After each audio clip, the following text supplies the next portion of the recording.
lightning like Steve McQueen. I'm in the fast lane when the light turns green. And I built tough, I ain't nothing but grit. Cause I made rugged blood, sweat, and spit. Yeah, like a horse I fly. Better brace yourself in for a bumpy ride. I like to play hard, but I work harder. And I weather the storm cause I'm built stronger. What is up, ladies and gentlemen? We are back. We are live. It is the Freight Coach Morning Show, the top morning show in transportation, coming to you live every single weekday, 8:30 a.m. Pacific, 10:30 Central, to break down 3 industry headlines and provide some actual insight into this crazy fucking industry that we work in. And most importantly, provide information that you guys can apply, utilize, and see a meaningful difference in your businesses and lives, because that's what it's all about over here. As you can see, I'm definitely not in studio. I'm on location. I'm out in Indianapolis this weekend. I'm very fortunate to come out to an event hosted by Cox Automotive, and what they're doing with their mobile technicians and everything to really combat that. And they brought me out here for this to check it out and see what they're doing with it. And so I'll be having some content that will come out from this afterwards about doing all of that. But hey, it's Friday and I'm ready to rock in and roll. Jesus, I just lost my train of thought there. But as always, you guys, this show is brought to you by my friends over at VHub, vhubapp.com. Hit them up, you guys. The access to trailers is imperative, whether you're a trucking company or a broker alike. I mean, if you're out there and your trailer's in the shop, you shouldn't have to shut down your entire operation.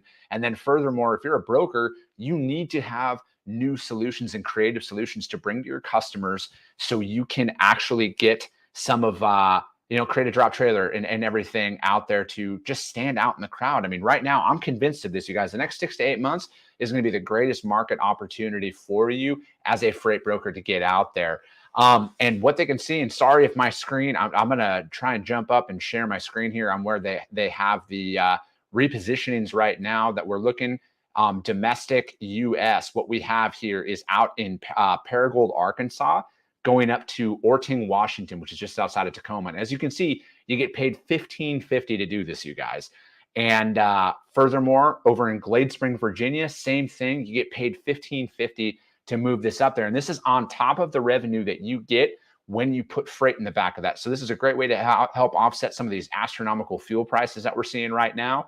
And then as well as, this is one of my favorite areas out there, as my friend Ron Burgundy says, San Diego, California, over to Irving, Texas. You get paid $600 to do that. And you can check all of that out, you guys, on vhubapp.com. Hit them up, vhubapp.com. My man Xavier Campos, he's going to be in the audience. Stacy Steen, she's already in the audience.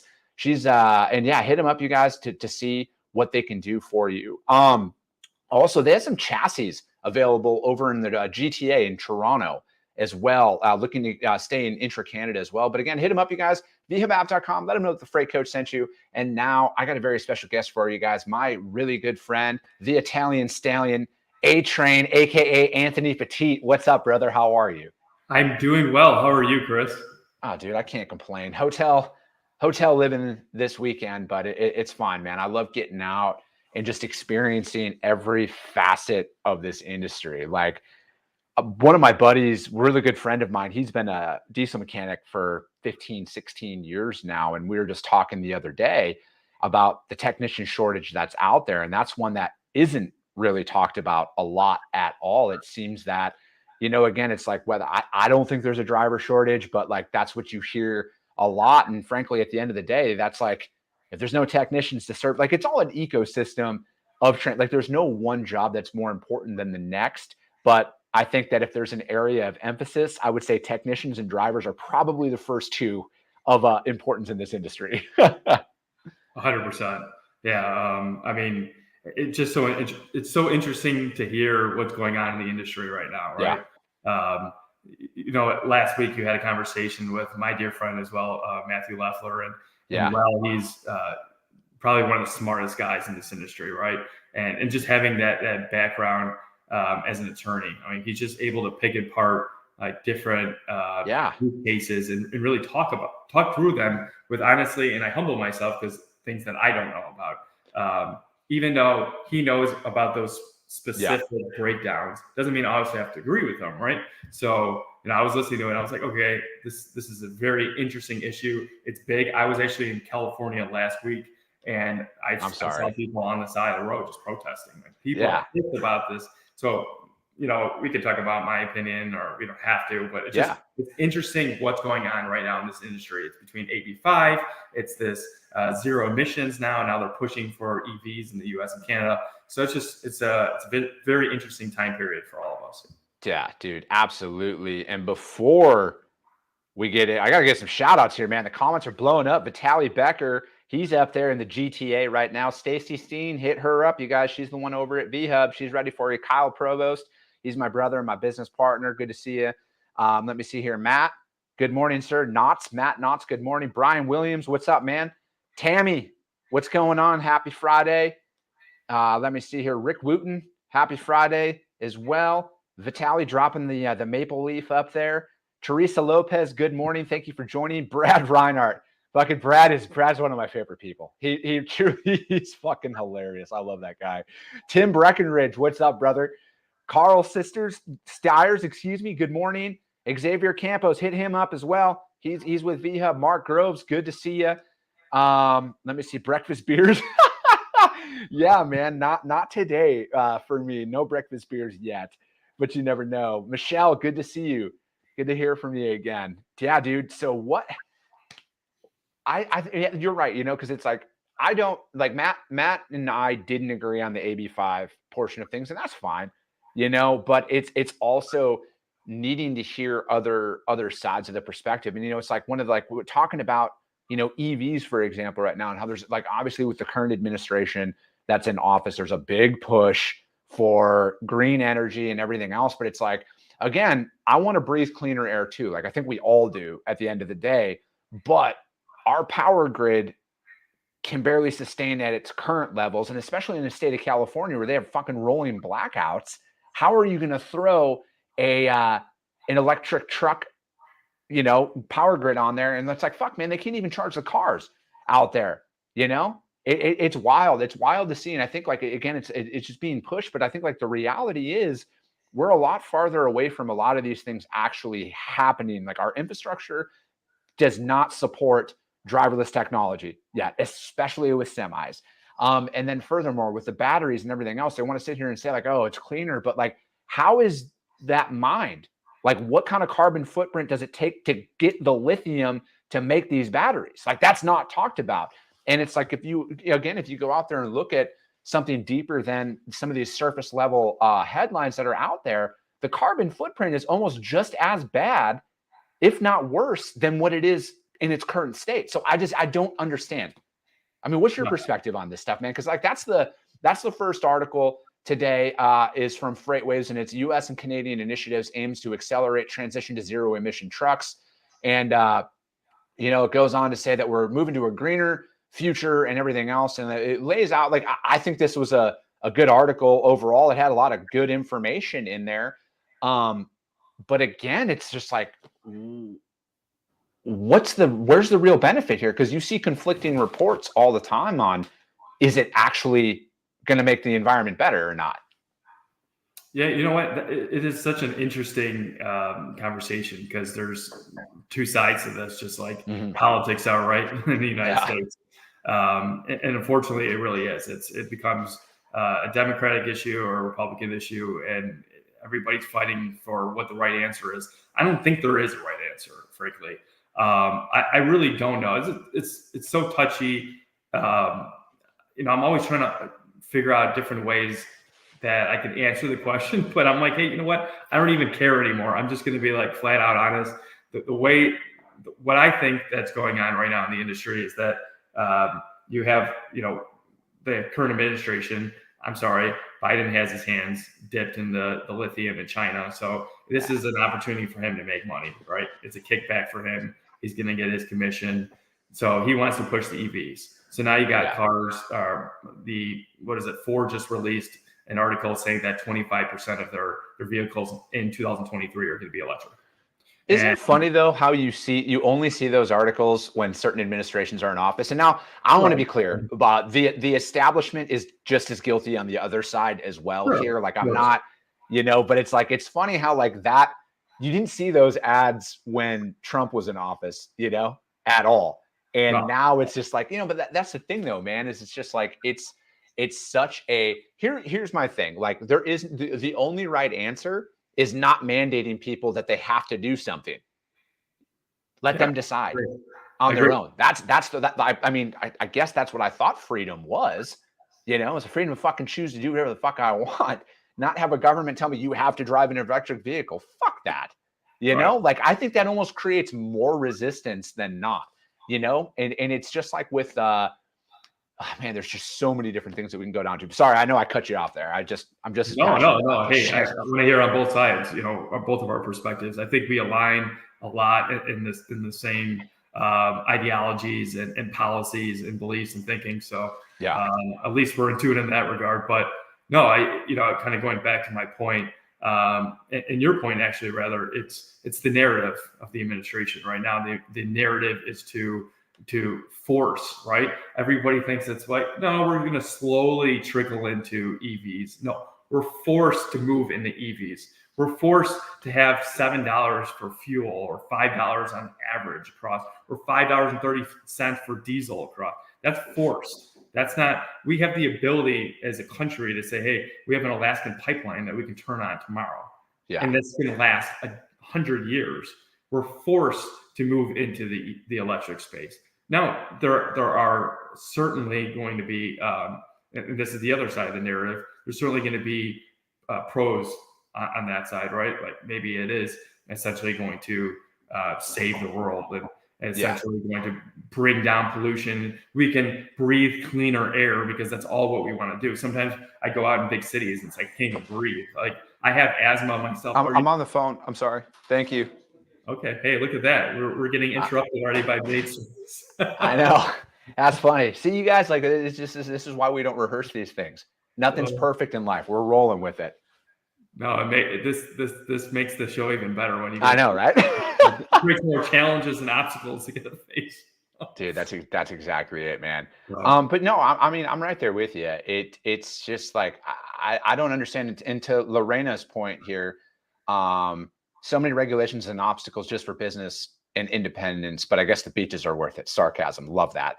But yeah, it's true though. It's like why I just don't understand. Like I understand the importance of rules and regulations to a point, but like at what, like when is too much, and I think like with AB5 is too much. I've said it before and I'll say it again. AB5 is fucking communism.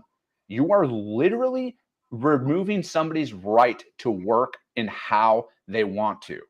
Okay. You are forcing them to reclassify their business as such. And I know that, there's plenty of people on either sides of this fence here, but it's not about the workers' rights, in my opinion.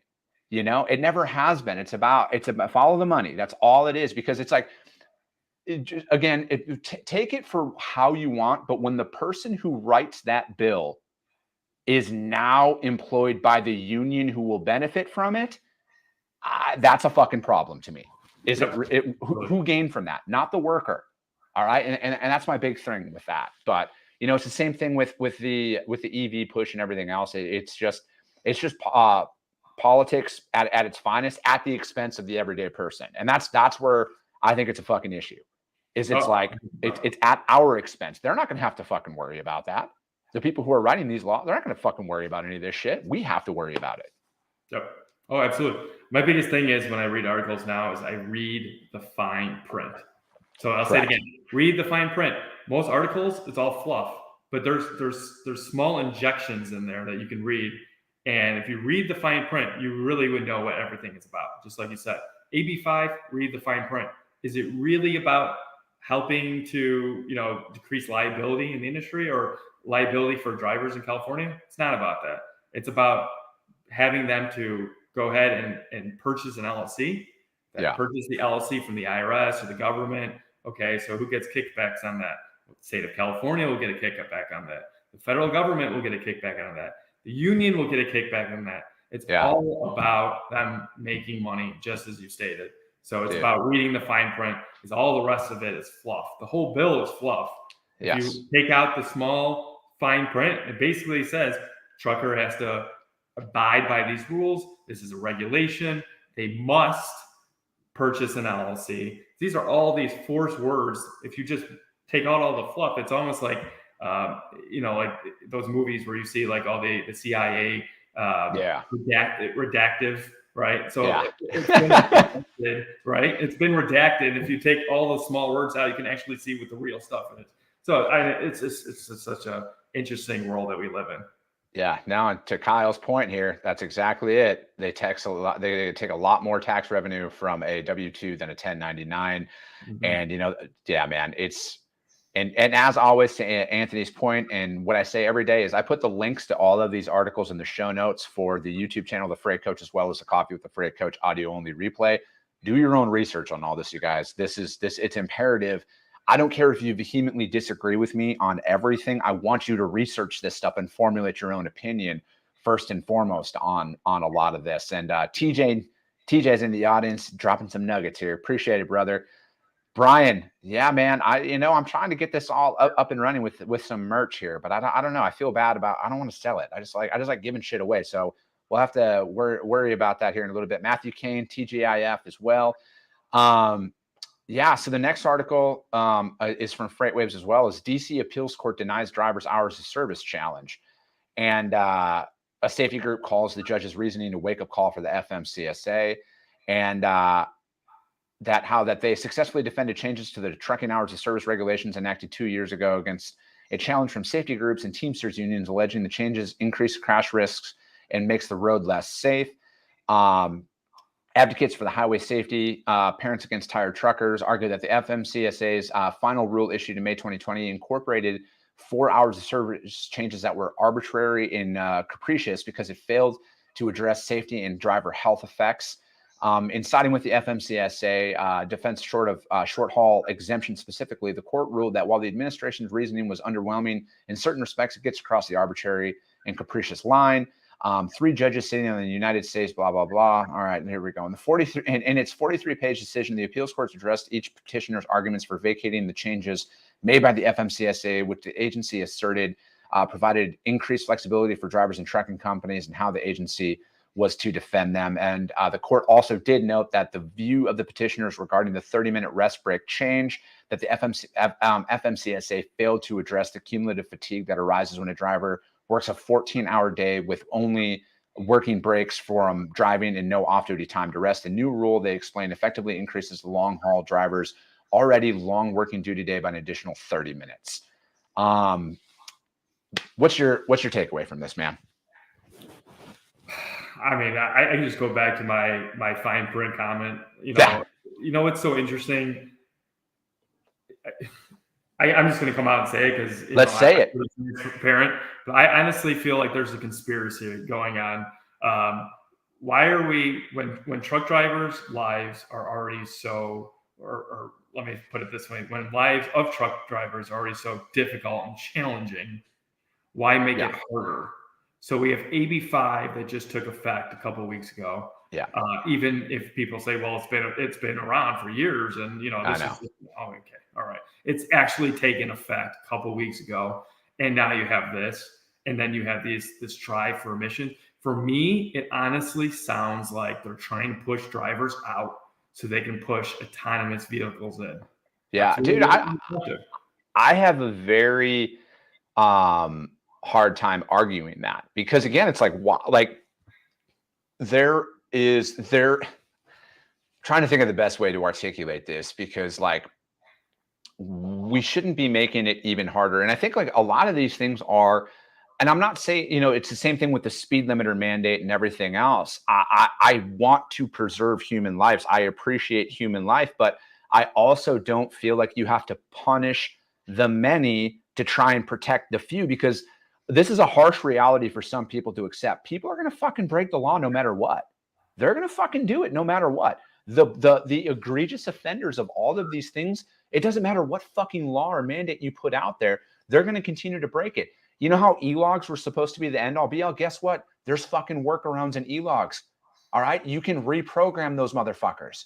All right. If there's a will, there's a way with this stuff, you guys. And again, I just don't think at what point is enough enough?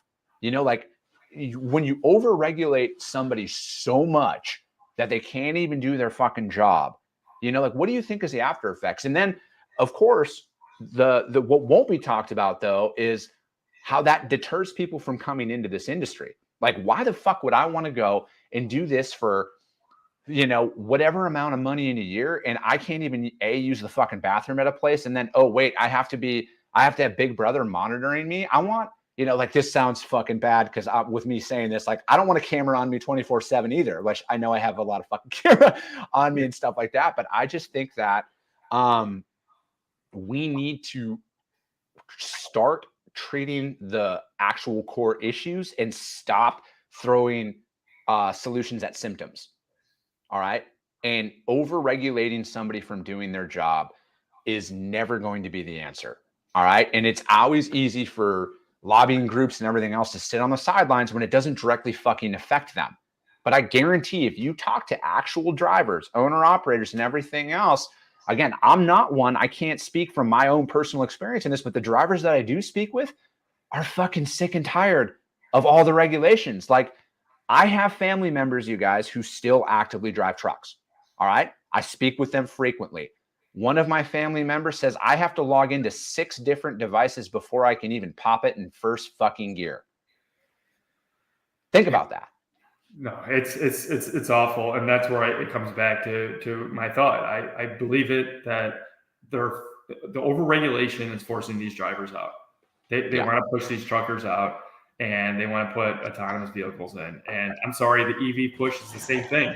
I mean, these owner operators, they can't afford EV trucks right now. Like, some of us can't even afford EV cars. EV trucks are so expensive. So what's they going to do for an owner operator? I mean, they're not going to be able to afford that. That's forced quit. That's a forced push out of the industry. Where are they going to go work? It all comes down to the same thing. I know that we have Matthew Kane. It's actually good. No, he brings up a good point. He does. It's like, it's very hard to recruit new drivers in when the current drivers don't have very many good things to say about their vocation. Thomas, overregulated is correct and it's old. It's true. And, again, it's like, I'm not ever going to sit up here and say that there doesn't need to be a framework to operate under. All right. There needs to be law and order of sort. But when you're actively prohibiting somebody from doing a job, like, at what point is enough? And that's like my biggest gripe with big government and everything else, is the overreach of it and prohibiting people that doesn't benefit the individual. It's under the guise of, oh, it's for your benefit. It's never for your fucking benefit. So, like, in the history of the world, when has the government overreach been for the citizens' benefit? It's never been. But that's a conversation for another day. But no, dude, I just want people to understand that, like, when you have, like, the speed limiter thing, for example, when you have the insurance group that's like kind of like the oversight of them, that they can't even tell you what is the safest speed out there, that's a fucking problem. That's a fucking problem. When they can't even quantify what they would recommend that it be at, that's just fucking somebody spouting off for the sake of spouting off. And it's like, I'm right there with you, man. But, like, as always, these are hot button things right now. And then there'll be a shift in the curve. And then all of a sudden, no one's going to be talking about EV and autonomous and everything else. Because, again, I'm not saying that, like, autonomous couldn't be a benefit at some point for certain parts of it, but we're a fucking really long way away from that being a reality, in my professional opinion. I mean, we're a long way from it being a reality, of course. I agree with that. But if they continue to overregulate and try to push these drivers out, what's going to happen? I mean, is it going to catch up quicker than we expect? You can't just keep pushing the same narrative over and over again. You have to do this. You have to do that. Oh, this new regulation. Oh, and then the drivers are saying, hey, we're going to come together and we're going to have this civil action, so to speak. And we're going to put together this thing, we're going to push back on regulation, say, hey, lighten up a little bit our service. And the government comes back and says, absolutely not. We're going to do what we always wanted to do. So eventually you're going to have a forced quit, and you're going to just have more issues pile up on, which is going to put a lot of stress on this industry. And I don't know. I feel like it's getting pushed a lot quicker. Again, I agree. I've always thought, electric vehicles, with the fuel, everybody, what is it, like 95, 99% probably in the market using diesel. There's no way it's going to be 15, 20 years from now. With all these over regulations and these issues, I feel like all of a sudden our time is becoming less and less. And frankly, it's a little concerning. Yeah, man. It is. But at the end of the day, though, you got to find solutions no matter what, like no matter what they try and find out there. I mean, first and foremost, I think like get if you don't agree with any of this stuff that you see from a legislative perspective, you guys get in front of your elected officials. Like, let's not forget that they work for us as the citizens. It's not the other way around. Like some of them like to portray. If you don't like something, get in touch with them, lobby against that. A lobby against this stuff. If you're not a fan of this, you got to get out there and talk to these people about it, because like otherwise it won't stop. It's going to be the next thing and the next thing and the next thing. Like people don't actively try and get more power to give it back, like they're going to continue to fucking choke people out and everything else. And I just don't want to see, the death of the small carrier overall. And I don't think that's going to happen, because like always it's like the narrative, because like literally 97% of the trucks on the road are small business.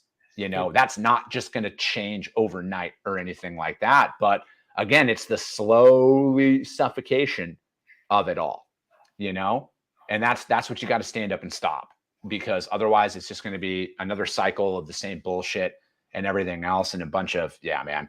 But dude, so like, I know we just got a couple minutes left here, and obviously it's Friday, and everybody out there is probably already fucking, we already had breakfast beers put up in the in the comment section. So what's new with you, man? Like what's going on with you, and what are you seeing out there in the market and everything right now? Oh man, well, for most of the people on the show, I'm sure they know we sold Truck Park, right? So Truck Park was acquired last year. Yep.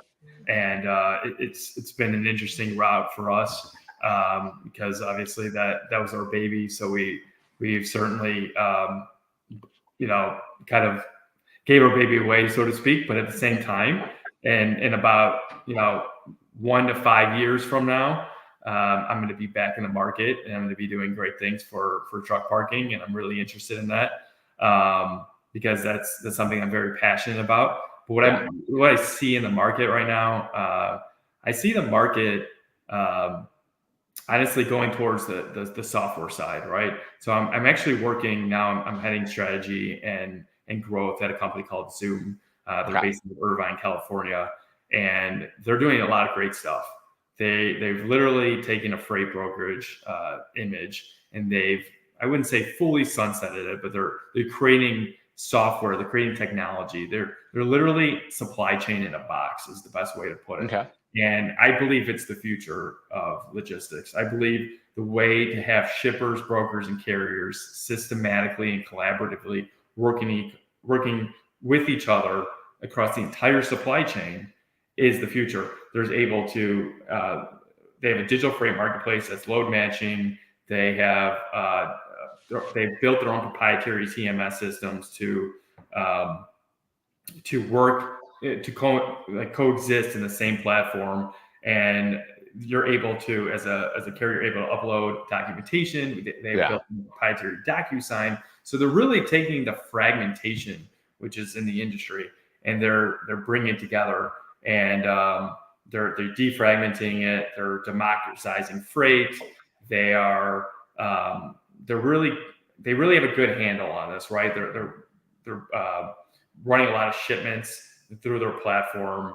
On the carrier side, they have about 25 to 30,000 pre-vetted carriers that range from pretty much everybody in the spot market. Yeah. So you're about your owner operators. So you're 97% of the market, right? Which is your industry, which everybody always likes to run towards the big boys. But honestly, 97% of this industry is made up of 20 small business. 2% is 20 trucks or fewer, and 97% is 6 trucks or fewer. So yeah, and that's the thing, man. Is it's like I just want to bring that awareness back, and frankly, it's like, man, it's just appreciating what everybody does in our industry. Because again, no one role is more important than the next. Like, yeah, I think that we can all agree that there's some priority that's up there, but it's a giant ecosystem, and we gotta get back to just appreciating what people do as a fucking society.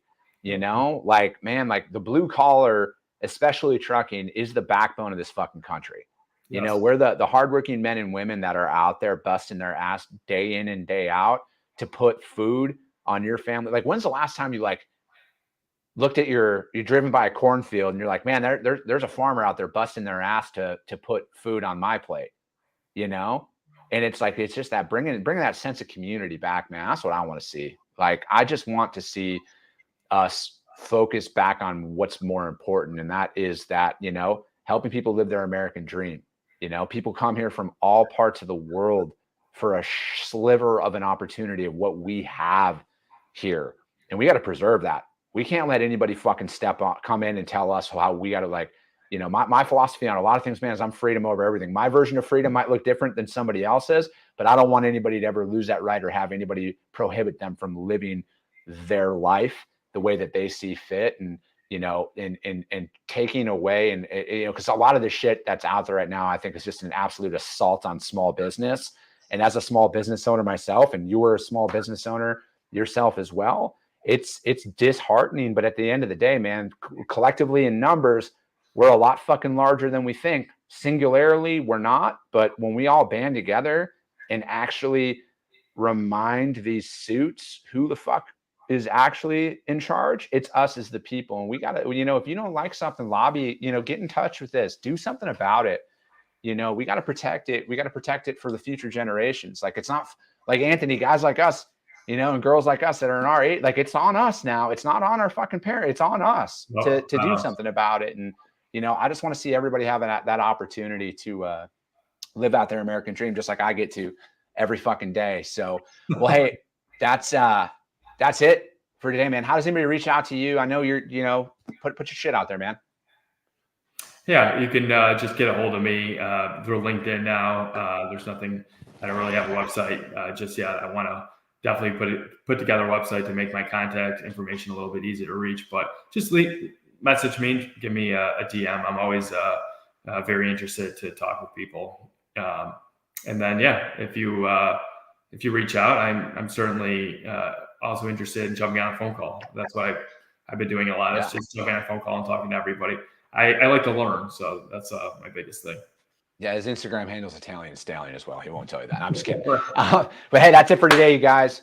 Freight Coach Morning Show, the top morning show in transportation, coming to you live every single weekday, 8:30 a.m. Pacific, 10:30 Central. I appreciate all the support. If you guys found value in the show today, share the show. All right, get it out there, because this is how this has all grown over these last 2 years of me creating content and doing everything out there. If you see value in it, your network's going to see value in it, and that's how this all grows. You know, rate it on iTunes and Spotify as well. If you think that, you know, if what I'm saying out there resonates with you and you can get behind it and you can fuck with it, rate the show. That's how all this stuff continues to grow. I appreciate you guys all so much, and we'll be talking to you on Monday.